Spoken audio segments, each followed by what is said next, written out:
On voit le nombre de personnes qui se connectent. Bonjour à toutes et à tous. Bonjour aux personnes qui nous rejoignent. Et bienvenue à ce webinaire proposé aux artisans de la filière nettoyage sur la thématique des dispositions environnementales d'un marché public. On va patienter encore quelques instants et puis Priscilla, je vous laisserai introduire les débats. Ok.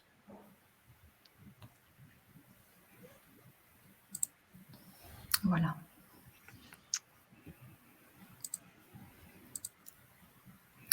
N'hésitez pas à poser vos questions tout au long de ce webinaire via le module chat que vous avez en bas à droite de votre écran.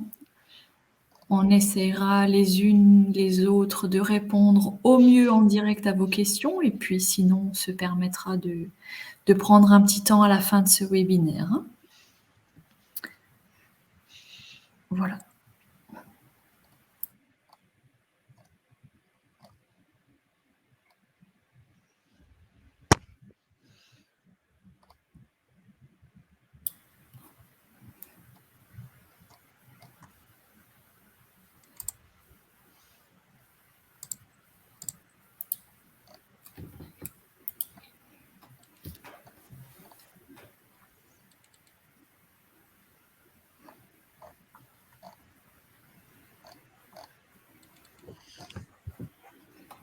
Voilà, je pense qu'on peut démarrer. Alors. J'attends encore une petite seconde.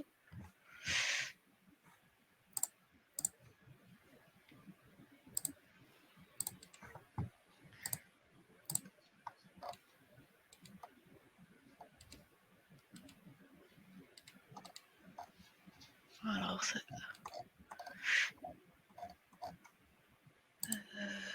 Bon. Je vais du coup démarrer en fait ce webinaire. Donc je suis Priscilla Rabier, je travaille à la région Grand Est. Je suis en charge en fait d'une partie de mes fonctions de favoriser l'insertion de clauses environnementales dans les marchés publics des collectivités et puis dernièrement des administrations, mais surtout des collectivités. L'idée de ces groupes de travail qui ont démarré cette année auprès des artisans, c'est de vous aider en fait à pouvoir répondre à ces marchés publics. Parce qu'on s'est aperçu que, voilà, il y avait, des fois des difficultés, à comprendre en fait nos cahiers des charges, nos obligations réglementaires, les marchés publics, des collectivités, des administrations, apparaissent compliqués. Et c'est vrai, on est soumis à des dispositions qui sont plus contraignantes que celles des entreprises. Donc, des fois, j'allais dire des réticences pour vous à répondre à nos marchés parce que complexe, parce que, des fois pas rédigé d'une façon, simple, pas facile d'accès et avec la CMA, dans le cadre de la politique régionale, on s'est dit que, voilà, CGT était l'occasion de vous sensibiliser à une meilleure lecture en fait de nos, marchés, mais aussi, de vous proposer via notre partenariat avec la CMA, j'allais dire des accompagnements, à la fois collectifs et individuels pour vous artisans. Donc la thématique aujourd'hui, qui est abordée effectivement, ce sont les marchés de nettoyage et les prestations en fait de nettoyage matériel de nettoyage et du coup je vais pas aller plus loin, j'allais dire dans la thématique. Je vais laisser, la CMA suivre le déroulé, des présentations et vous présenter en fait un peu l'ordre du jour, de ce GT d'aujourd'hui. Merci Priscilla. Donc moi-même, Cécilia Kiffer, moi je travaille à la Chambre de métiers d'Alsace. Je suis conseillère pour les entreprises artisanales marché public et donc j'aurai l'occasion de répondre à vos questions, bien sûr aussi à l'issue de ce webinaire si vous souhaitez être accompagné sur cette thématique. Et Maëva, si tu souhaites te présenter aussi brièvement. Oui, donc je suis Maëva Razata, je suis donc à la Chambre de métiers d'artisanat Grand Est dans le service environnement, donc pour toutes vos questions liées à la gestion environnementale de votre entreprise. Et je suis plus spécifiquement référente technique eau, puisque à la Chambre de métiers d'artisanat Grand Est, on a une spécificité, c'est d'avoir un centre de ressources qui permet de répondre vraiment à vos questions poussées sur la gestion environnementale de votre entreprise. Voilà.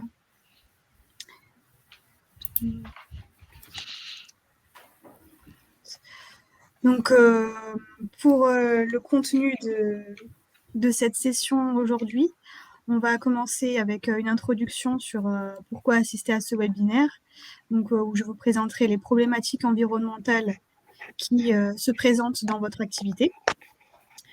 Ensuite, on verra que les acheteurs publics sont vraiment attentifs à ces enjeux et qu'il y aura donc des dispositions environnementales dans les marchés publics à respecter. Donc on verra justement quelles sont ces attentes, ensuite comment y répondre. Et enfin, on montrera comment vous pouvez, en tant qu'entreprise, mettre en place ces actions pour répondre aux attentes des acheteurs publics. Donc pour commencer, donc je vais introduire avec la présentation des différentes problématiques liées à l'activité de nettoyage des locaux. Donc, nous verrons que toutes ces thématiques, en fait, elles sont bien connues des acheteurs publics et qu'ils sont vraiment en attente d'action de votre part sur chacun de ces postes. Et donc, nous verrons tout au long de ce webinaire comment répondre à ces différentes attentes. Donc, vous pouvez voir ici un aperçu des différents enjeux environnementaux auxquels sont confrontées donc les entreprises de nettoyage. Et donc, je vais expliquer pour chacune de ces thématiques quelles sont les problématiques. Donc, on commence par la thématique de l'eau. Donc, on va avoir en fait des problématiques sur les consommations et sur les rejets d'eau usée. Donc, en ce qui concerne les consommations d'eau, on a pu voir notamment avec la période de sécheresse de laquelle on peine à sortir en ce moment, qu'il y a beaucoup de contraintes sur cette ressource. Et donc, du coup, ces périodes de sécheresse, elles vont réapparaître chaque année. Et donc, c'est vraiment un enjeu qu'il faut prendre en compte dès aujourd'hui et que les acheteurs publics veulent également prendre en charge. Et en ce qui concerne les rejets d'eau usée, en fait, ça sera lié aux produits chimiques que vous utilisez dans vos activités et qui vont être rincés et finalement rejetés au réseau d'assainissement. Et donc, c'est comme ça qu'il va y avoir des pollutions des milieux naturels puisque les stations d'épuration ne sont pas équipées pour traiter ce type de rejet. Donc, finalement, ça nous amène au deuxième enjeu qui est l'utilisation des produits chimiques. Et finalement, on va voir que ce soit des produits rincés ou non, il va y avoir des impacts. Donc, lorsqu'ils sont rincés, il va y avoir des impacts sur l'environnement, comme je le disais tout à l'heure, par l'instant. Mais lorsqu'ils ne sont pas rincés, il y a aussi des impacts pour le personnel et les usagers des locaux qui vont finalement inhaler les substances volatiles toxiques qui sont issues de ces produits. Ensuite, nous allons parler des consommations énergétiques. Donc ça va être lié aux équipements mécaniques, comme les aspirateurs, les autolaveuses, les monobrosses. Et donc, en fonction des sources d'énergie utilisées par l'acheteur public, on va avoir des contraintes plus ou moins fortes. Donc, ces équipements, ils ont aussi... ça va nous amener à l'autre thématique qui est celle des nuisances, suite à l'utilisation donc de ces équipements mécaniques qui peuvent émettre des nuisances sonores, voilà, plus ou moins fortes, et il peut aussi avoir des nuisances olfactives qui, elles, sont plutôt liées à l'usage des produits chimiques. Donc, il y a vraiment un lien entre chaque thématique. Mais donc, l'intérêt, c'est vraiment de mettre en avant votre perception de votre activité sur l'environnement et de proposer des solutions pour chacun de ces enjeux. Voilà. Ensuite, on va voir la thématique des déchets. Donc, ces déchets sont collectés par vos soins et ils doivent suivre le tri qui est déjà mis en place dans l'établissement. Voilà, donc sachant qu'une mauvaise gestion des déchets dangereux a vraiment des impacts sur le changement climatique, en fait, puisqu'il va y avoir des pollutions atmosphériques qui affectent autant les espèces que que tous les maillons de la chaîne environnementale. Et enfin, la thématique mobilité, puisque les équipes de nettoyage doivent se déplacer pour intervenir sur les différents chantiers. Et il y a également la problématique de livraison, d'approvisionnement de tout ce qui est produit ou matériel. Et donc là, l'objectif, ce sera vraiment de limiter l'usage de la voiture, puisque ça représente 16% des émissions de CO2 en France. Voilà, donc tous ces enjeux, il y en a beaucoup, et on va voir qu'ils se traduisent à travers des dispositions environnementales, puisque les acheteurs publics prennent vraiment conscience de ces problématiques.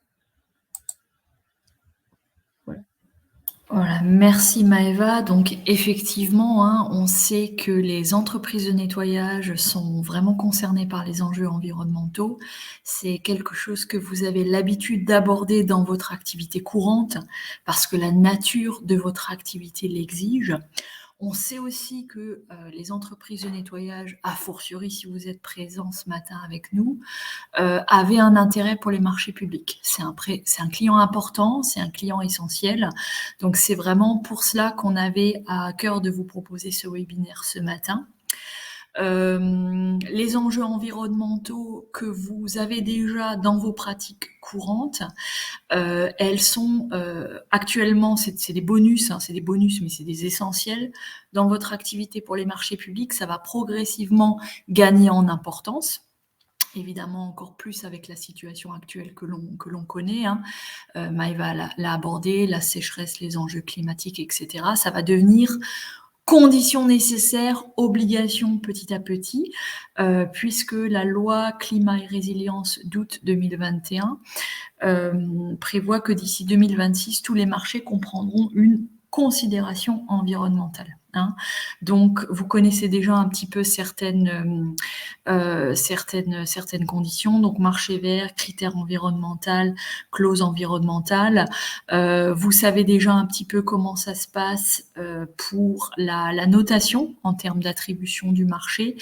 Quelle est la notation attribuée au prix de votre prestation, de votre service? Quelle est la notation attribuée à la valeur technique? Quelle est la notation attribuée à l'environnement? Ça, petit à petit, c'est des choses qui vont bien entendu évoluer jusqu'à ce que la considération environnementale, finalement, soit condition sine qua non. Ok. Donc, actuellement, on a fait un petit benchmark, mes collègues et moi-même, une petite analyse sur les appels d'offres nettoyage dans le Grand Est. Actuellement, c'est 20-25% des appels d'offres qui possèdent un critère d'attribution environnementale sur ce type de marché-là. Quand je dis critères d'attribution environnementale, bien entendu, on exclut tout ce qui concerne l'usage des produits respectueux de l'environnement notamment, hein, puisque là, ça serait si cette clause-là est rentrée en ligne de compte, ça serait 100% des appels d'offres qui mentionneraient un critère d'attribution environnementale. On est vraiment dans la partie exécution, prestation de service. Donc pondération moyenne, là, ça reflète un petit peu ce qu'on retrouve dans les marchés publics de manière globale. Pondération moyenne à hauteur de 20% pour les critères environnementaux. Et voilà, de plus en plus, bien entendu, une valeur prix qui recule en faveur de la notation technique et environnementale. On est sur du 50-60% de la note moyenne.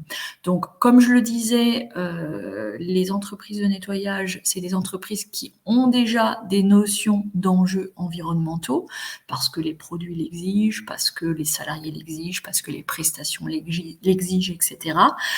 On souhaite un petit peu vous accompagner ce matin sur le faire savoir, parce que savoir-faire, c'est bien, mais faire savoir, c'est encore mieux. Donc, comment renforcer vos engagements environnementaux ? Quels engagements environnementaux sont à valoriser, à favoriser dans le cadre des marchés publics, bien entendu. On va voir un petit peu après ce à quoi les acheteurs publics sont un petit peu sensibles et bien entendu comment vous pouvez les valoriser. Donc mémoire technique, mémoire environnementale, etc. etc.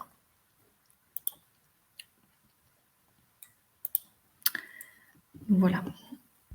Oui, alors Effectivement, nous, acheteurs publics, on a, cette, obligation, réglementaire, mais pas seulement. On a cette obligation aussi, d'aller vers plus de transition écologique, de transition énergétique.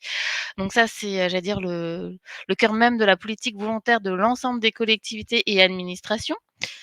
Et on a cette obligation aussi, d'ici 2026 et c'est pour ça qu'on le fait progressivement aussi parce que ça demande énormément d'efforts de notre côté en termes de rédaction, en termes de contrôle, en termes, j'allais dire de, logistique, d'intégrer ces, critères environnementaux et c'est aussi pour ça que vous voyez fleurir de plus en plus dans les marchés publics, ce type de critères qui étaient pas aussi présents il y a encore, 4-5 ans et qu'ils deviennent de plus en plus parce qu'on a, des rappels aussi, du ministère encore, le 10 c'était le 10 octobre, on a le ministère qui nous voilà, qui nous a rassemblés pour nous donner son plan d'action national en faveur des marchés, éco-responsables, les outils qui étaient à notre disposition, mais aussi le rappel du fait que, ben, voilà, on a encore abaissé les seuils pour les collectivités. De plus en plus de collectivités maintenant, alors ça c'est, pour, j'allais dire des achats annuels de l'ordre de 50 millions d'euros an, mais ça va vite hein, pour un département, pour des grosses collectivités, d'atteindre ces seuils-là de marché public. L'obligation en fait de s'engager vers ce type de clause, vers ce qu'on appelle les schémas, les SPASER, d'achat responsable et du coup des engagements qui se font aussi au niveau politique avec des chartes de la commande publique. Donc derrière, ça veut dire pour nous, d'ici 2026, effectivement, dans tous les marchés publics, d'avoir ce type de, critères, ce type de spécifications techniques et ça veut dire aussi, du coup, pour vous, j'allais dire déjà une sensibilisation et puis de connaître vos pratiques pour savoir comment répondre, d'un point de vue très, pratique à, ces cahiers des charges, ces règlements de consultation, revus. Alors on fait pas ça, hein, pour vous embêter, mais il y a 1 l'aspect réglementaire et puis 2 l'aspect politique. Ce qu'on rappelle dans nos cahiers des charges concernant votre thématique, c'est ce que j'énonce juste en dessous effectivement, hein, la loi, on vient de la citer, l'article 35. Mais aussi, pour cette thématique-là, un rappel de la réglementation européenne, notamment sur les produits biocides, sur la notion de biodégradabilité, sur, le règlement REACH et puis, sur, l'importance en fait, de nous fournir des fiches de données de sécurité.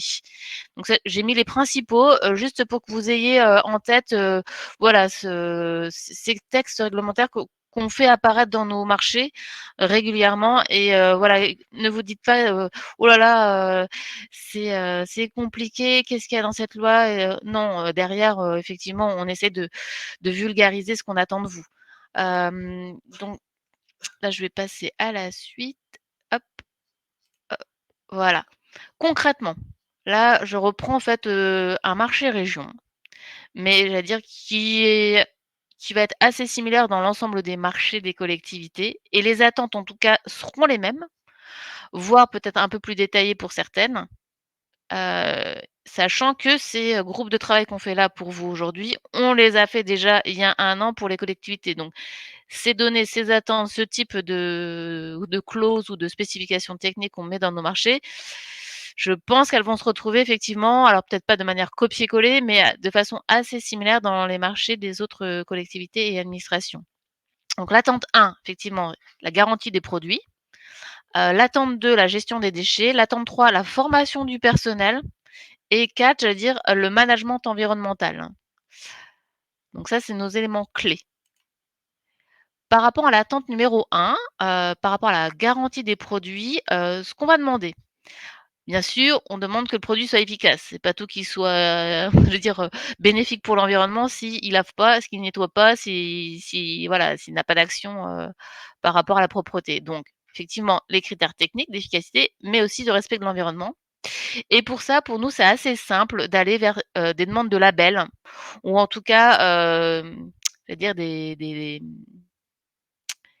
une garantie en fait que, les propositions de produits correspondent en fait à ce qu'il y a dans les labels européens ou environnementaux. Alors j'ai mis, là quelques labels, qu'on cite assez régulièrement, comme Nordic Swan, Blue Angel ou les équivalents. Donc ça c'est, on a des référentiels, hein, dans les, éco-organismes de ce qu'on demande derrière, l'écolabel. Heu pour nous, c'est assez simple en termes de vérification aussi. Donc c'est pour ça qu'on demande ce type de documents ou ce type de contrôle. Et puis un certain nombre de collectivités vont un peu plus loin et dont la note, où on demande en fait, dans le cadre de la consultation, des échantillons. Donc ça, c'est possible dans le cadre des marchés publics de vous demander quelques échantillons. Par exemple, c'était le marché, l'Eurométropole de Strasbourg qui demandait effectivement de produire des échantillons, de tester la biodégradabilité, des produits en question. Alors derrière, voilà, c'est ce que je disais par rapport à cette attente, on va demander en fait, sur les produits utilisés, bah, des absences de produits dangereux effectivement, l'interdiction de certaines substances, des références à des écolabels et qu'est-ce qu'on a on attend derrière de vous comme réponse? Bah, la fiche de données sécurité que je vous mentionnais tout à l'heure avec, l'indication sur les risques composants, des différents composants, et notamment par rapport à la réglementation REACH que je vous ai, dont je vous ai parlé en tout premier. Des résultats, de tests de biodégradabilité, hein, ça c'est notamment vrai, pour, le marché, strasbourgeois, hein. Ça va être, je pense, de plus en plus demandé. Des remises de fiches techniques de composition des emballages, avec la prise en compte, de la gestion des déchets. Des certificats de labellisation, c'est les fameux labels mentionnés tout à l'heure. Les fiches techniques des matériels utilisés, l'état des machines et des matériels utilisés. Donc là, c'est très concret en termes de réponse. Voilà ce qu'on attend en fait, des candidats à nos appels d'offres. Par rapport à la gestion des déchets, effectivement, là, on va prendre en compte le conditionnement. Pas de suremballage, on va favoriser la concentration des produits au juste besoin. Pareil pour les sacs poubelles. La demande de reprise des emballages, par l'entreprise, vers des filières qui sont spécifiquement identifiées, des emballages en matière recyclée, enfin tout ce qui, par rapport à la problématique déchets, peut être pris en compte. On va demander notamment la remise d'un plan de gestion des déchets, dont notamment, ce qui est obligatoire, des bordereaux de suivi s'il y a des, déchets dangereux, diffus, utilisés. Donc là, c'est un critère qui a été retenu notamment par rapport à notre appel d'offres où l'entreprise nous proposait des solutions avec des contenants, j'allais dire lavables, recyclables, au juste besoin, enfin c'était vraiment une attente, qui, a permis de faire, j'allais dire émerger l'entreprise plutôt qu'une autre, sur ce volet-là. Alors, par rapport au personnel formé, alors forcément, hein, c'est une obligation réglementaire, donc on va le rappeler, la formation du personnel aux risques chimiques. Nous, on demande aussi à une formation du personnel à la dilution des produits concentrés, à l'utilisation des outils, et notamment, les doseurs automatiques qui présentent, l'avantage de limiter, le contact entre l'utilisateur et le produit. C'est important, que le volet environnemental comprenne en fait, cette formation aux bons gestes, aux économies d'eau, aux bonnes gestions des déchets, des exigences qui sont spécifiques à l'organisation effectivement de la collectivité. Donc, ça peut être le tri des déchets, la détection de fuite, enfin, il y a tout un tas, j'allais dire d'éléments à prendre en compte. Et dans les réponses qu'on attend, on a effectivement la description des procédures, des instructions écrites par rapport à des procédures, du reporting, avec un cahier de suivi, des rapports annuels, la formation des équipes, donc les agents de nettoyage, les méthodes, les équipements, les machines, comment en gros, vous allez, mettre en œuvre, la prestation et prendre en compte la formation du personnel à ces bons gestes, à cette, utilisation de la bonne quantité de produits par rapport aux justes besoins. Les points et c'est ce que je vous disais qu'on va vérifier, c'est, les produits, le matériel et les modes d'utilisation. Donc la formation, ça peut être des plans de formation, avec un pourcentage d'agents de nettoyage qui sont formés et qui peuvent, être demandés par rapport à nos appels d'offres. Le management environnemental, alors là, je suis toujours très prudente, hein. Certes, il y a des certifications ISO, mais il est nécessaire pour nous, c'est ce que je rappelais, aux collectivités, de qualifier l'information, de vérifier l'évolution des performances de la prestation de nettoyage et pour ça, on est attentif, aux 3 autres attentes qui étaient, j'allais dire pas, l'innocuité des produits, la formation du personnel et la prise en compte de la gestion des déchets. Donc c'est pour ça, c'est inutile de nous fournir des catalogues, de votre, enfin, en tout cas, moi je pense qu'il est inutile de nous fournir des catalogues du management de la société, avec un rapport développement durable, qu'on ne saura pas analyser derrière. On va préférer, des réponses simples, courtes, mais qui répondent vraiment à la problématique de l'environnement comme je l'ai énoncé tout à l'heure. Donc l'exemple concret, d'un marché passé à la région. Donc des prestations de 2 types, hein, l'achat de services et de nettoyage. Donc là, on a la prestation, de nettoyage de locaux de la vitrerie des bâtiments, dont, des lots parce que, certains marchés, sont réservés à des structures d'insertion. Et puis l'achat de produits, hein, c'est ce que j'appelle les lots B, où là, c'est beaucoup plus spécifique. Donc on peut avoir 2 types de marchés, juste des produits et puis, également des marchés, prestations, comprises.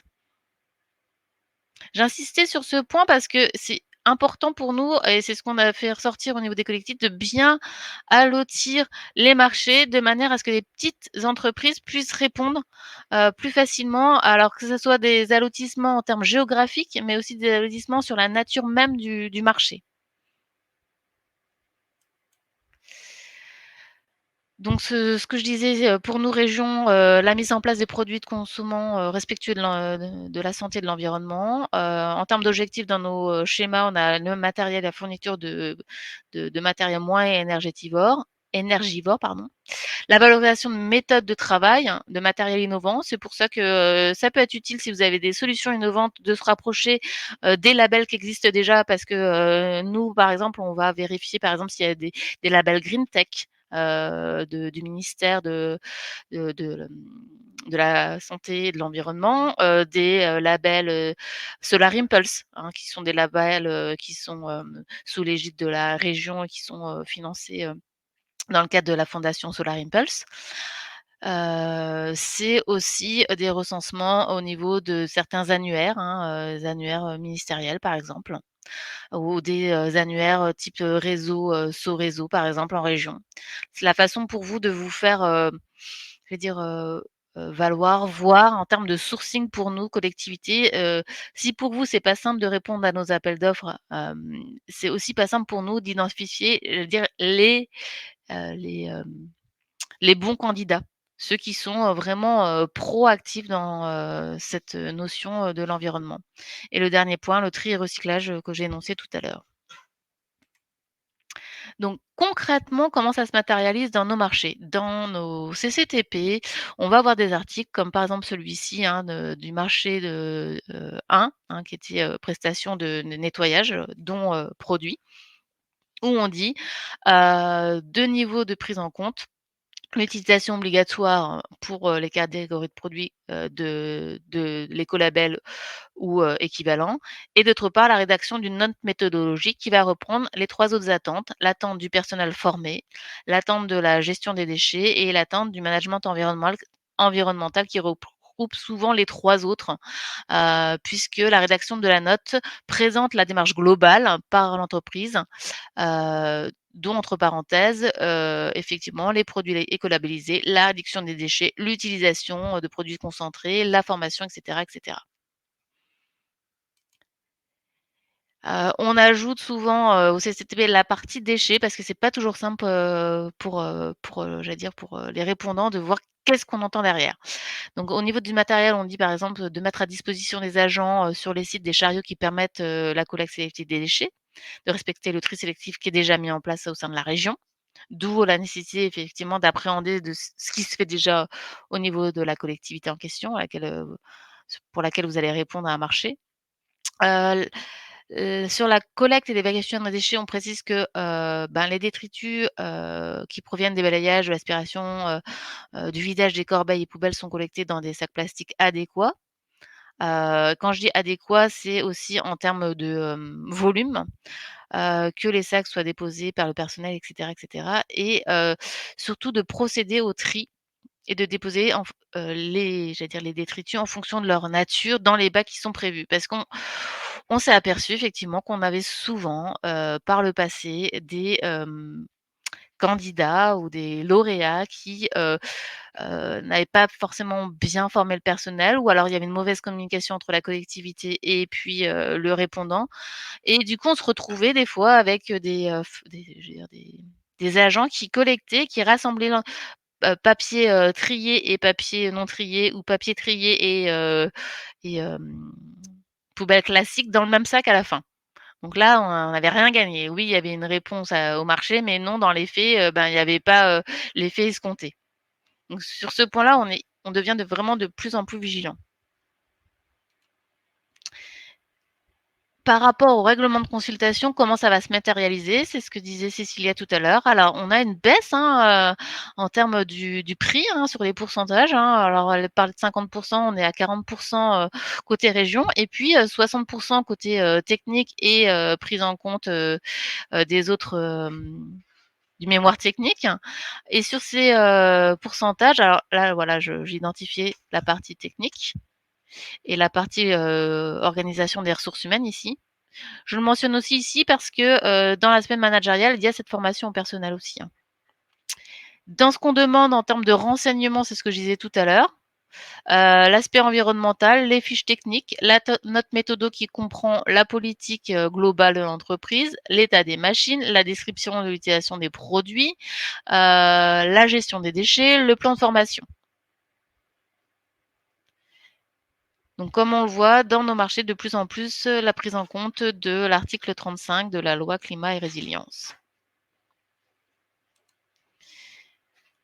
Donc là, on est sur l'autre type de marché qui est uniquement sur le produit et le matériel. On retrouve les mêmes attentes en termes de garantie de produits et de matériel, avec la fameuse fiche technique, qui indique notamment la composition du produit, l'utilisation préconisée, les conditions d'utilisation et contre-indications. On a un maximum de produits, écologiques demandés, hein, au niveau des marchés, et des demandes de précision, notamment par rapport à la production, si les produits sont biodégradables notamment, en quoi ils limitent la pollution des sols, de l'eau, si leur composition réduit la pollution de l'air, et cetera. Et enfin, si les produits, effectivement, sont bien gérés derrière en termes de, gestion des déchets et de biodégradabilité. On demande aussi, de préciser si les produits sont aussi efficaces que les produits classiques. Ça va de soi. C'est ce que je disais tout à l'heure, c'est pas le tout d'avoir un produit, neutre pour l'environnement si derrière il est pas efficace. On va demander aussi des démonstrations, hein, pour chaque typologie de produit, lors de la remise des offres, et le même rappel que tout à l'heure sur la gestion des déchets, la formation du personnel et le management environnemental. Là aussi, j'allais dire le critère performance est encore plus fort, puisqu'on arrive à carrément 20 points, quoi. Donc c'est une illustration de ce que disait Cécilia tout à l'heure. On va de plus en plus vers ce type de critères. Avec la renseignement, spécifié tout à l'heure, la démarche de l'entreprise qui va comprendre, les 4 attentes, enfin la gestion des déchets, la formation du personnel et puis, les fiches techniques. Concrètement, nos cadres de réponse se présentent comment? Nous, on a choisi de mettre en place un questionnaire parce qu'on sait que derrière pour vous, c'est pas simple, et ça vous permet aussi de cadrer votre réponse. Ça vous permet, nous, derrière, de comparer les réponses et d'être plus efficace et pour vous et pour nous.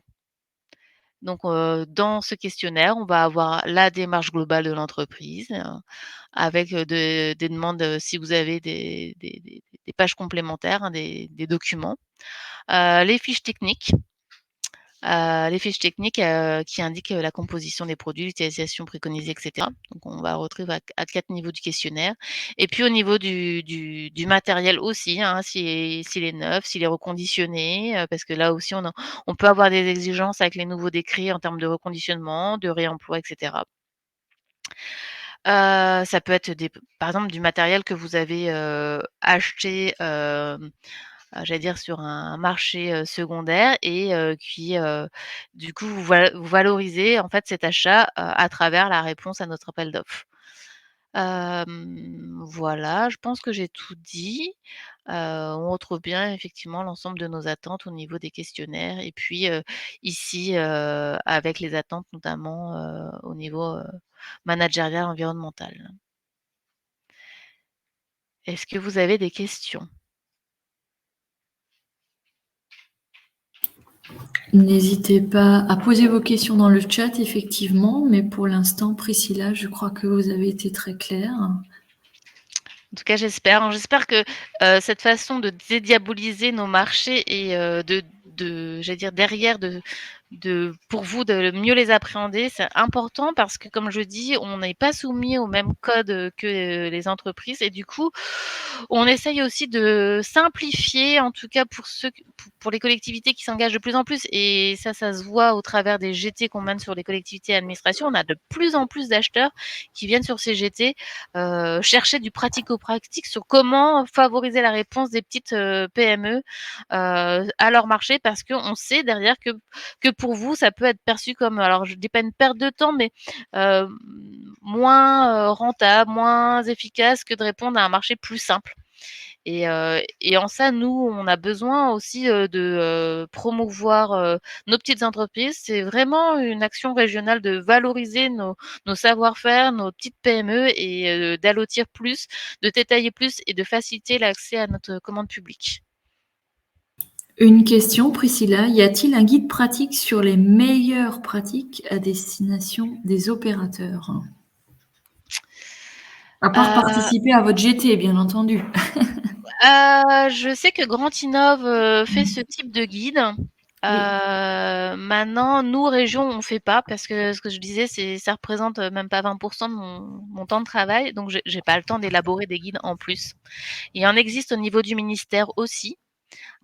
C'est ce que je dis effectivement à notre réseau des acheteurs.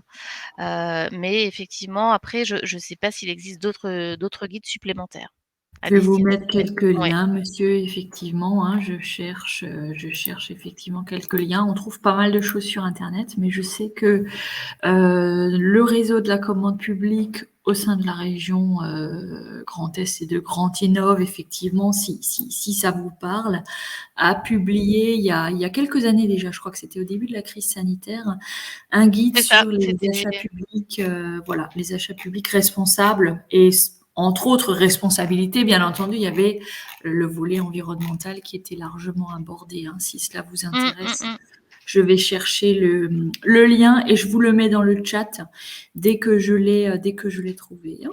Après, moi, je dis, il n'y a rien de mieux que l'accompagnement auprès des chambres parce que vous êtes Oui. au plus près, en fait, des acteurs et derrière, vous êtes au plus près aussi de ce qu'on peut proposer en termes de praticité, d'être très pragmatique par rapport à la réponse. C'est pour ça qu'on a préféré aller vers du conventionnement avec les chambres consulaires parce que au niveau des CCI, des CMA, on sait qu'ils vous connaissent, ils connaissent l'entreprise, ils savent comment répondre au mieux au marché et ils ont aussi une connaissance de l'autre pendant que sont les administrations et collectivités.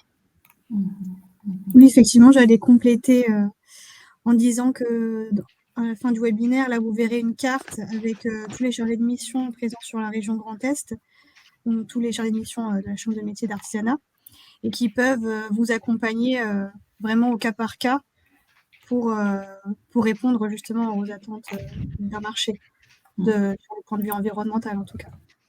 En tout Ouais, non, mais c'est important parce que alors je dis pas que c'est novateur, mais cette prise en compte dans nos marchés, plus qu'au final, pour celle des entreprises, ça enfin voilà, ça nécessite un accompagnement. L'environnement, c'est pas simple, c'est un ensemble de thématiques et je veux dire pour la plupart, des personnes, on n'est pas spécialisé dans tous les domaines de l'environnement, quoi. C'est ça, on a vraiment des chargés de mission environnement, donc qui prennent en compte toutes les thématiques et qui s'appuient finalement sur le centre de ressources qui a vraiment une expertise sur. Enfin, on est divisé un référent par thématique et du coup qui permet vraiment de se plonger sur chacune des thématiques parce qu'effectivement chacune est vraiment particulière et a des actions spécifiques à chaque fois. Voilà, j'ai mis dans le chat effectivement le lien vers notre ressource principale, mais à nouveau, on y reviendra en fin de webinaire, le réseau de la commande publique Grand Est, et vous avez un volet amélioration des achats. Là, pour le coup, c'est plutôt côté acheteur, mais ça vous donne quand même, si vous êtes entreprise, une idée à nouveau des attendus, des ressentis des acheteurs sur toutes ces considérations-là, parce que l'idée, c'est effectivement de se faire rencontrer ces deux publics, et c'est vraiment essentiel que fournisseurs, opérateurs économiques et acheteurs se rencontrent, se parlent. C'est dans un intérêt mutuel. Et en même temps, effectivement, pour vous entreprises, pour vous PME, a fortiori les entreprises qui sont accompagnées, qui sont du ressort de la chambre de métier ou alors de la chambre de commerce et d'industrie, peu importe. Mais pour les petites entreprises, l'essentiel, c'est quand même d'aller à l'essentiel justement, de savoir comment le valoriser. Et c'est vrai que tous ces éléments-là qu'on vous donne ce matin, ça vous servira aussi à établir simplement un plan d'action, des fiches techniques, enfin toutes ces choses qui peuvent vous être utiles dans le cadre de votre activité et pas seulement dans les marchés publics. Et ça, c'est vraiment indispensable. Voilà. Alors, s'il n'y a plus de questions, je vous propose de poursuivre la présentation. Effectivement, j'avais ce petit point de vigilance que je mentionne aux collectivités parce qu'on a aussi des retours, nous, collectivités, sur la difficulté du suivi, en fait. Quand je parle de procédure tout à l'heure, si vous, en tant que PME, vous avez des procédures bien carrées, bien claires sur comment contrôler, nous, derrière, le travail fourni, voilà, on est preneur parce qu'on a souvent eu en tout cas un certain nombre de fois, on a eu comment dire?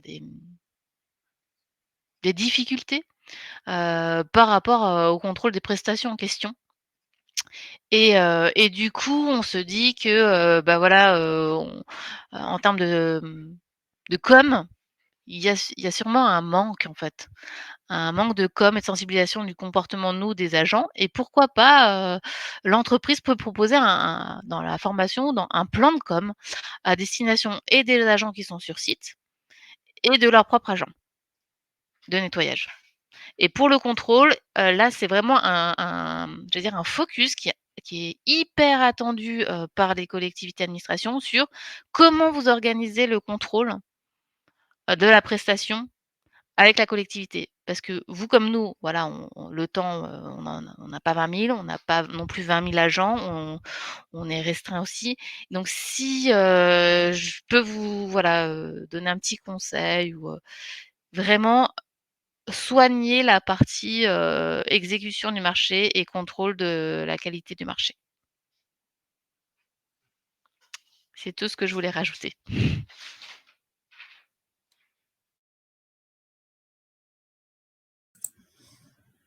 Parfait.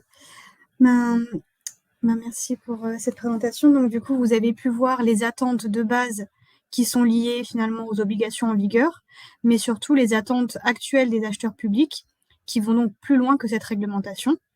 Et donc, nous allons voir maintenant par enjeu quelles sont les pistes d'action que vous pouvez mettre en place pour répondre à ces marchés. Et donc, ces actions, elles vont reprendre les attentes présentées précédemment et elles iront également plus loin pour que vous puissiez vous différencier un maximum d'autres prestataires. Donc, on va commencer par la thématique de l'eau. Donc, pour la réalisation des activités de nettoyage, l'usage de l'eau peut être nécessaire, que ce soit en termes de consommation ou de rejet. Donc, dans un premier temps, pour limiter les consommations d'eau, il est préconisé de réduire les opérations qui nécessitent cet usage de l'eau.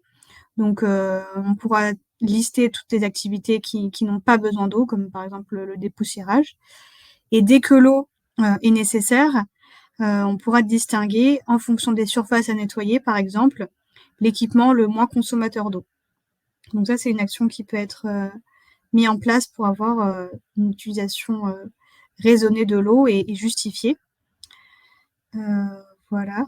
Donc ensuite, les opérations de nettoyage ainsi que le matériel à utiliser pourront être consignés dans un plan de nettoyage. Donc l'objectif, c'est vraiment de faire un point sur les besoins en consommation d'eau pour justifier. Et donc en guise de preuve, lorsque l'usage de l'eau est nécessaire, eh bien, vous pourrez fournir les fiches techniques des machines que vous aurez choisies. De manière générale, des fiches signalétiques peuvent être mises en place, autant pour le personnel de nettoyage que pour les usagers, afin de rappeler les bonnes pratiques d'utilisation de l'eau. Donc les bonnes pratiques simples comme détecter les robinets qui coulent, éviter de laisser couler l'eau pendant le lavage des mains, etc. Donc ça, c'est des bonnes pratiques.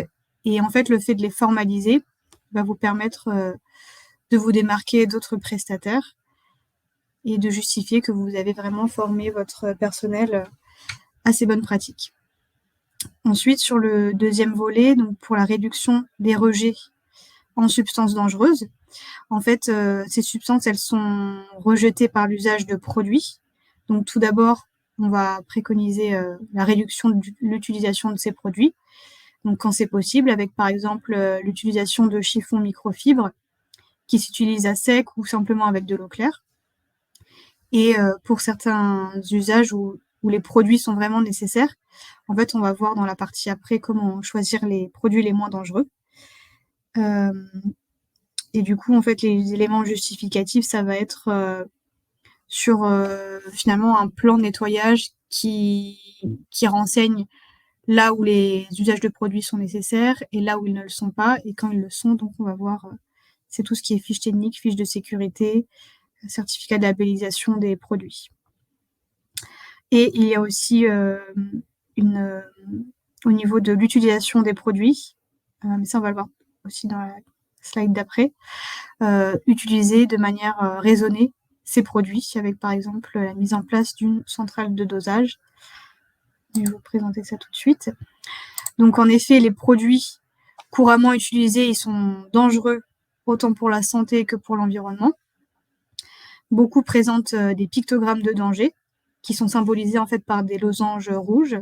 Vous avez sûrement déjà vu ces pictogrammes qui sont assez évocateurs, comme avec un poisson mort pour signifier que le produit provoque des effets néfastes sur les organismes du milieu aquatique, ou alors avec un buste humain avec une tache au milieu pour traduire le risque de cancer ou d'allergie respiratoire.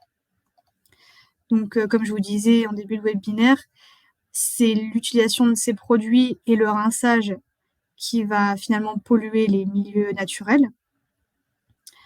Mais il y a aussi un impact direct sur le personnel qui utilise quotidiennement ces produits et qui pourront donc développer des maladies ou des allergies. Donc les produits sont vraiment à choisir avec précaution.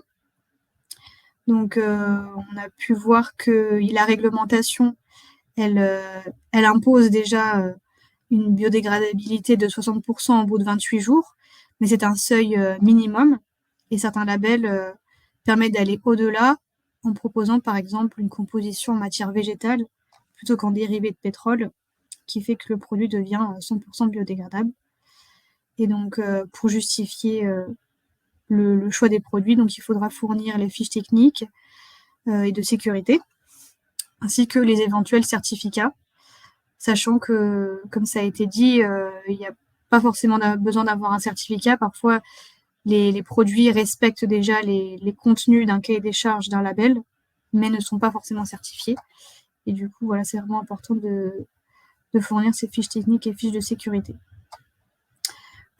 Au niveau du choix des produits aussi, il y aura finalement un peu un travail à faire dans le parce que par exemple les désinfectants qui aujourd'hui sont largement utilisés n'ont pas forcément leur utilité, puisque en fait lorsqu'ils sont trop utilisés, ils peuvent amener des résistances bactériennes et les produits deviendront inefficaces. Donc parfois un simple détergent suffit à apporter une élimination quasi totale des bactéries.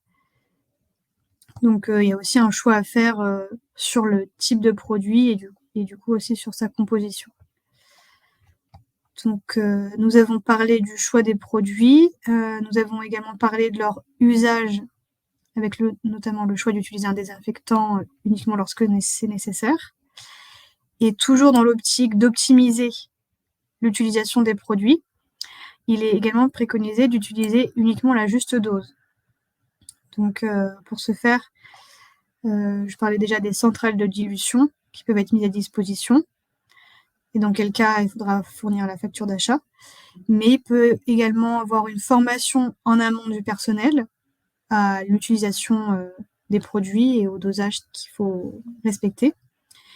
Et vous pouvez aussi en complément mettre une signalétique adaptée pour rappeler finalement les bonnes pratiques d'usage, les justes dosages de ces produits.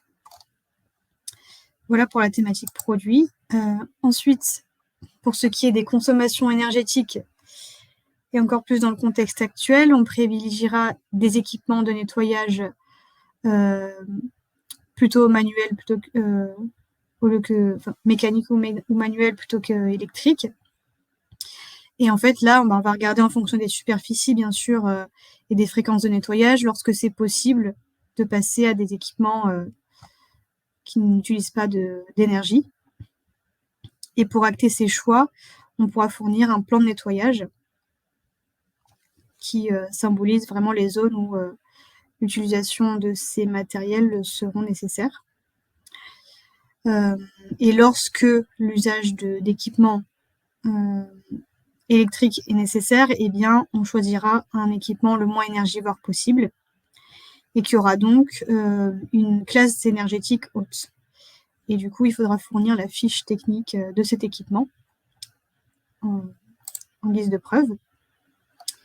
Et ensuite, dans l'utilisation de cet équipement électrique, pour éviter les surconsommations, ça a été cité avant, il est préconisé d'effectuer un entretien préventif régulier du matériel, puisque un matériel défectueux ou mal entretenu consomme plus d'énergie qu'un équipement qui fonctionne normalement. Donc, il faudra vraiment prouver cet entretien avec un carnet de maintenance qui permettra donc de rassurer finalement l'acheteur public sur la maîtrise des consommations d'énergie. Et par ailleurs, cet entretien, il permet aussi de détecter plus tôt les problèmes et de les traiter immédiatement avant qu'ils n'engendrent des défaillances plus importantes ou même une perte de productivité. Donc même pour vous, cet entretien, il va être bénéfique dans votre activité. Et comme pour les consommations d'eau, des bonnes pratiques pour économiser l'énergie peuvent être affichées et également faire l'objet d'une formation de votre personnel. Donc ça va être des bonnes pratiques de base qui permettent d'avoir une sensibilisation environnementale finalement de votre personnel. Un point ensuite sur les nuisances que peuvent induire la réalisation des activités de nettoyage. Tout d'abord avec les nuisances sonores qui peuvent être dues en fait à l'utilisation d'équipements électriques comme on a vu avant.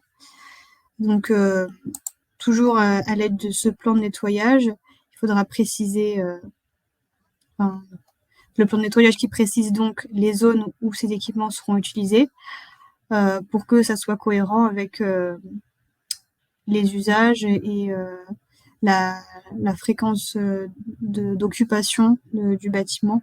Donc voilà, il faut que ce soit adapté à l'entreprise dans laquelle vous interviendrez. Et ensuite, les nuisances olfactives. Donc, celles-ci, elles sont dues aux produits utilisés. Donc, suite au choix de produits moins impactants pour l'environnement et la santé, comme on a pu le voir avant, normalement, il y aura plus ces nuisances. Parce qu'en fait, c'est les parfums de synthèse qui sont présents dans les produits classiques qui émettent ces odeurs qui peuvent être dérangeantes. Donc en fait, ces substances qui émettent des odeurs, elles sont appelées des COV pour composés organiques volatiles. Et en fait, c'est le fait de les inhaler régulièrement qui peut provoquer des manifestations comme des toux, un inconfort thoracique, mais aussi des essoufflements et des irritations. Donc autant pour le personnel qui l'utilise quotidiennement, mais aussi pour les usagers qui vont aussi être là quotidiennement finalement. Donc, il peut vraiment avoir des prescriptions sur ces produits. Voilà. Donc pour ça, en fait, ça va être les mêmes preuves, donc fiche technique et fiche de sécurité des produits, ainsi qu'une bonne utilisation à juste dose également pour s'assurer qu'il n'y ait pas d'impact pour la santé du personnel et des usagers. Ensuite, on passe sur la partie déchets. Donc, une bonne gestion des déchets, c'est également un point crucial dans les critères environnementaux. Et celle-ci, elle doit être précédée d'une partie prévention. Donc, ça, on a vu que c'était une attente des marchés publics pour avant tout limiter la quantité de déchets. Donc, par exemple, l'usage de chiffons microfibres lavables, que nous avons déjà cité pour limiter les consommations de produits. Donc, il peut aussi, c'est aussi un avantage dans cette thématique déchets, puisque il permet d'éviter l'usage de lingettes à usage unique, par exemple. Par ailleurs, pour réduire les déchets, l'acheteur pourra également apprécier vos propositions pour la mise en place de distributeurs à essuie-mains économes ou l'utilisation de produits rechargeables. Donc tout ce qui est produit en vrac qui peut être rechargeable. Voilà, donc là, il faudra décrire finalement toutes les dispositions que vous avez prises pour limiter les quantités de déchets. Et ensuite, dans la gestion des déchets, là, il faudra respecter le tri mis en place par l'établissement. Et pour ce faire, il y aura vraiment une attente sur la formation du personnel pour respecter le tri mis en place. Et à côté de ça, il faudra avoir tous les équipements nécessaires, donc que ce soit le chariot à multisac avec des différents compartiments, des sacs adaptés. Voilà. Et puis, parallèlement, on pourra aussi mettre des signalétiques, toujours à l'attention du personnel qui va réaliser ce tri, mais aussi pour les usagers, pour leur rappeler le tri qui a été mis en place dans leur entreprise. Voilà, donc ça va vraiment rassurer l'acheteur sur le fait que la gestion des déchets va être correctement réalisée. Voilà. Et ensuite, le dernier enjeu, ça va être la mobilité, puisque il y a un déplacement du personnel pour intervenir sur les différents lieux d'intervention. Donc, la prise en compte des nouveaux modes de travail des usagers avec le télétravail, par exemple, permettra d'adapter les fréquences d'intervention. Donc, ça peut être une action originale à proposer qui permettra de vous démarquer. Et puis ensuite, dans le choix des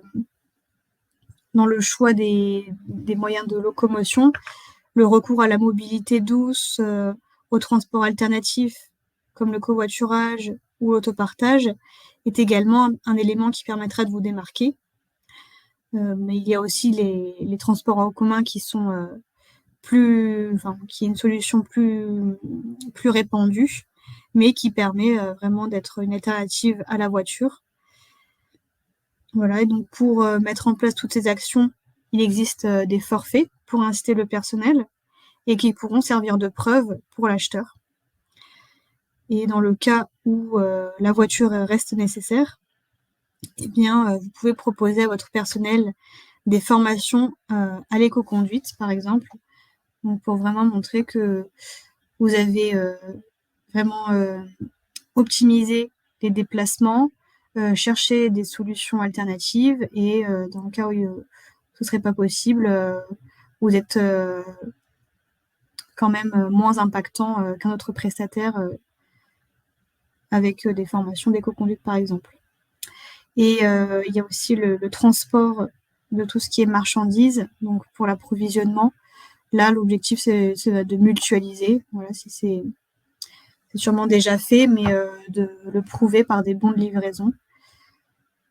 pour justifier que vous avez déjà pris en compte cette problématique. Voilà, donc nous avons pu voir différentes pistes d'action à mettre en place pour répondre aux différents enjeux environnementaux qui concernent vos activités. Aujourd'hui, donc, toutes les actions ne sont pas forcément requises, mais vous pouvez voir que ce sont parfois simplement des bonnes pratiques qui ne nécessitent pas beaucoup d'investissement et qui seront sûrement demandées à l'avenir. Donc, c'est intéressant de déjà les mettre en place dès aujourd'hui. Et toutes ces actions, elles peuvent également être intégrées dans le cadre d'un management environnemental, comme ça a été présenté précédemment. Ça peut être une attente, mais en fait, l'objectif, c'est vraiment, le plus important, c'est de prouver que les actions annoncées répondent aux attentes et qu'elles sont correctement réalisées. Donc, voilà, le fait d'être certifié ne garantit pas forcément l'accès à un marché public. Il y aura vraiment un contrôle des actions réalisées. Voilà, donc j'ai terminé pour la présentation des actions à mettre en place pour les attentes, pour respecter les attentes. Merci Maëva. Donc juste quelques rappels me concernant pour la partie marché public et notamment comment valoriser vos efforts dans vos réponses aux appels d'offres, puisque on est absolument convaincu qu'il y a plein de choses qui sont déjà mises en place dans votre entreprise, que ce soit pour les marchés publics, mais également dans votre action du quotidien, dans votre activité du quotidien. Donc voilà, l'idée maintenant, c'est de voir un petit peu chez vous en interne, de vous faire une petite checklist et de voir ce que vous faites déjà et de voir ce que vous pouvez encore faire et est-ce que vous le valorisez déjà, est-ce que vous le valorisez suffisamment et est-ce que vous le valorisez de manière à ce que ce soit un effort qui soit perçu par les acheteurs publics dans le cadre de la réponse au marché, à l'appel d'offres. Donc, quelques conseils tout simples que je répète aux entreprises, à toutes les entreprises qui font appel à moi. Donc, déjà, la première étape, bien entendu, c'est d'identifier les attentes de l'acheteur parce que répondre à un appel d'offres, évidemment, ça prend du temps. Quand on y répond, quand on a décidé d'y répondre, c'est qu'on le veut vraiment et qu'il faut mettre toutes les chances de son côté pour l'obtenir. Donc, a fortiori, je vous invite évidemment d'abord à lire le règlement de consultation et surtout à le lire intelligemment, c'est-à-dire voir déjà effectivement si le marché est dans vos cordes. Cherchez aussi dans le règlement de consultation ou dans le dossier de consultation des entreprises de manière générale les points ayant trait à la notation. Les critères d'attribution qu'on vous a présentés précédemment. Il y a bien sûr le pourcentage, donc l'importance du critère dans la notation de manière globale, mais aussi vous avez évidemment la pondération, c'est-à-dire que vous avez tant et tant de points qui sera attribué à tel critère, tant et tant de points qui sera attribué à un autre critère. Et c'est tout bête, si vous ne répondez pas aux critères, si vous ne posez pas une proposition à côté de l'attente de l'acheteur, si cette attente est notée sur 2 points, s'il n'y a rien à noter, ça sera 0 sur 2, et puis c'est 2 points comme ça qui sont perdus bêtement. Et ça, ce conseil-là, bien entendu, vous pouvez l'appliquer à tous les marchés publics. Donc, les points évidemment centraux, les points d'achoppement pour la thématique qui nous intéresse aujourd'hui, c'est la gestion des déchets, les nuisances, etc. Et tout ce que vous a présenté précédemment Maëva. Donc, vraiment, prenez le temps en interne dans l'entreprise de voir un petit peu si vous répondez, si vous cochez tous ces différents critères. Vérifiez ensuite quelle est la présentation requise par l'acheteur pour mettre en valeur la réponse, les critères. Est-ce qu'il y a une trame? Est-ce qu'il y a un cadre de réponse, etc. Est-ce que, à contrario, il faut que vous fassiez un mémoire technique en partant de zéro? Donc là, je ne peux que vous inviter à reprendre contact avec moi ou avec ma collègue du Grand Est a posteriori pour qu'on vous accompagne sur ce point-là plus particulièrement. Et ensuite, de manière générale, encore une fois, voir si vous n'avez rien oublié dans vos éléments de réponse, hein. Donc, pour tout ça, nous, on vous accompagne, comme je le disais. En ce qui concerne les marchés publics, alors c'est moi-même, hein, qui m'occupe des entreprises artisanales immatriculées en Alsace, et j'ai également une homologue, mais vous aurez ses coordonnées a posteriori, qui s'occupe des entreprises artisanales dans le Grand Est, donc hors Alsace, hein, et on est vraiment à votre disposition pour mettre en place une procédure interne et pour vous aider au cadre de réponse au marché public. Et à contrario, si vous sentez que vous avez d'abord besoin de vous perfectionner sur l'aspect engagement environnemental, thématique de l'eau peut-être plus pour Maëva, mais pas seulement, nous avons aussi une équipe, mais je te passe la main, Maëva, ayant trait au développement durable. Oui, voilà, on va avoir une carte ensuite qui présente la répartition des différents chargés de mission sur la région, parce qu'on a vraiment, on peut intervenir vraiment dans vos entreprises, enfin voilà, vraiment cas par cas. Oui, voilà, c'est la carte. Et donc, on peut vraiment vous accompagner pour faire le point sur vos pratiques et pour améliorer votre gestion environnementale. Et donc, l'accompagnement qu'on propose, il est entièrement pris en charge par nos financeurs. Et en fonction de vos besoins, nous pouvons déterminer ensemble un plan d'action concret. Donc, cet accompagnement, il est représenté ici. Donc, il peut se faire en plusieurs étapes. Donc, soit vous avez une question simple et rapide et on peut vous apporter une information ou un conseil, voilà, juste par téléphone ou par mail. Ensuite, si vous avez une demande plus poussée, eh bien c'est là qu'on peut se rendre dans votre entreprise et faire le point sur vos pratiques et sur vos besoins. Et donc là, on va proposer soit un diagnostic général sur la gestion environnementale, soit un diagnostic spécialisé en fonction de votre problématique. Et là, c'est en fonction des différents enjeux, donc que ce soit l'eau, l'énergie, les déchets ou la mobilité. Et donc pour chacun des diagnostics, vous obtiendrez un plan d'action concret et ainsi que la liste des différentes aides qui sont à votre disposition pour mettre en place ces actions. Ensuite, nous pouvons vous accompagner dans la mise en place de ces actions. Donc, ça sera par un accompagnement technique. Et puis dans cet accompagnement technique, par exemple, on peut vraiment vous aider sur le choix de vos produits en analysant avec vous les fiches techniques, les fiches de sécurité, le cahier des charges d'un label. Et nous pouvons aussi analyser l'impact sur la santé et l'environnement d'un produit.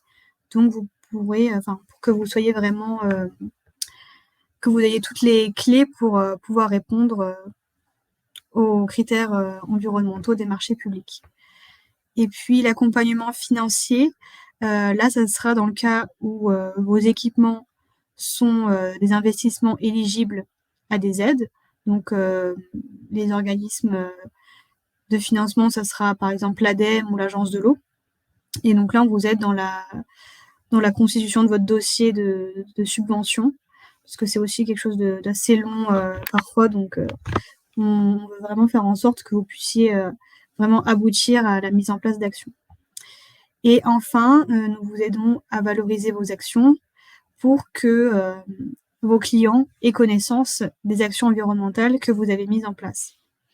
Et donc, pour ce qui concerne l'activité de nettoyage des locaux, ça sera avec le label Éco-Défi, qui est mis en place en partenariat avec des collectivités. Et donc, ça permet du coup d'avoir une représentation territoriale de vos actions. Voilà pour les accompagnements. Et donc, comme dit, ici, c'est la carte des différents chargés de mission qui sont sur la région Grand Est. Donc, vous pouvez voir qu'on est répartis, on est 8 chargés de mission répartis sur la région. Et donc tous ces conseillers, ils font partie du service environnement. Donc, vous aurez du coup le support à disposition si vous voulez les contacter pour faire un point sur vos pratiques. Voilà, donc au niveau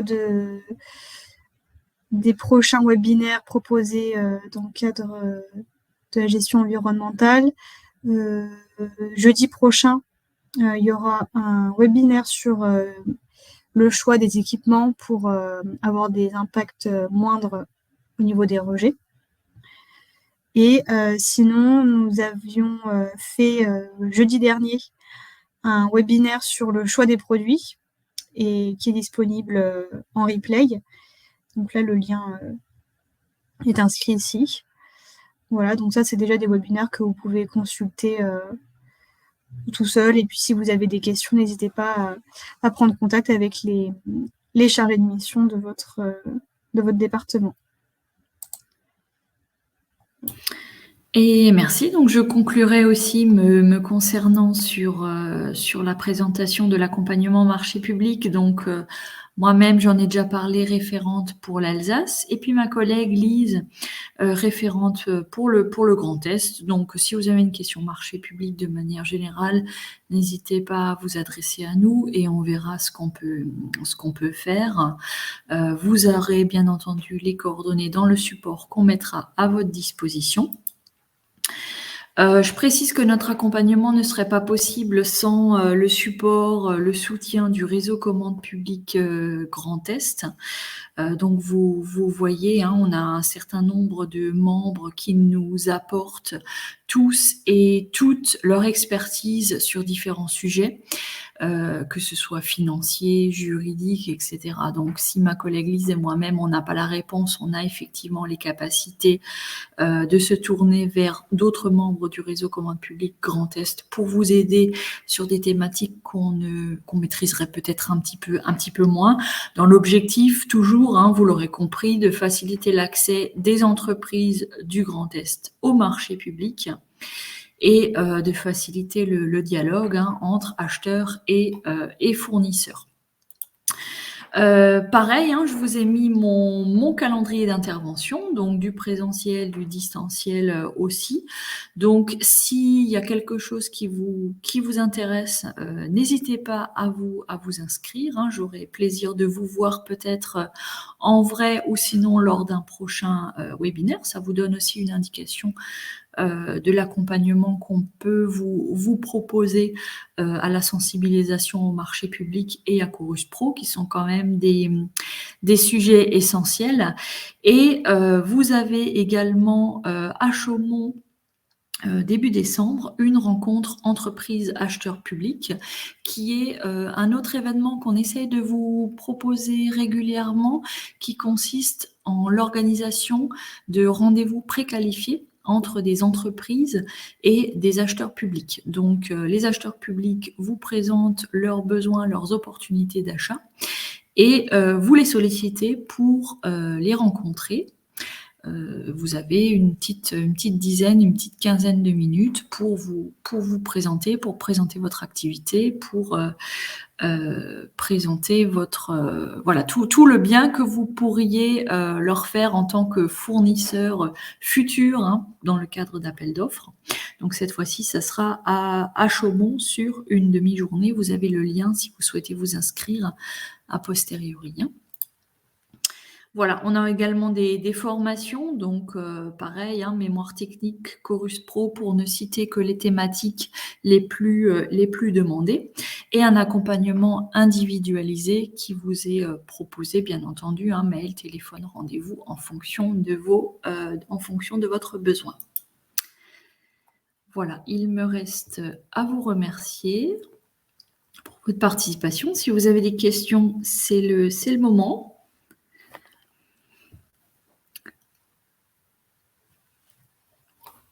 Voilà. Il reste encore quelques instants en ligne. On vous remercie pour votre attention ce matin. Et on espère vous revoir sur un prochain événement webinaire ou autre, développement durable ou commande publique ou autre, hein. Vous pouvez bien entendu suivre notre actualité sur nos différents sites internet, le site internet de la Chambre régionale de métiers de l'artisanat du Grand Est et de la Chambre de métiers d'Alsace, bien entendu.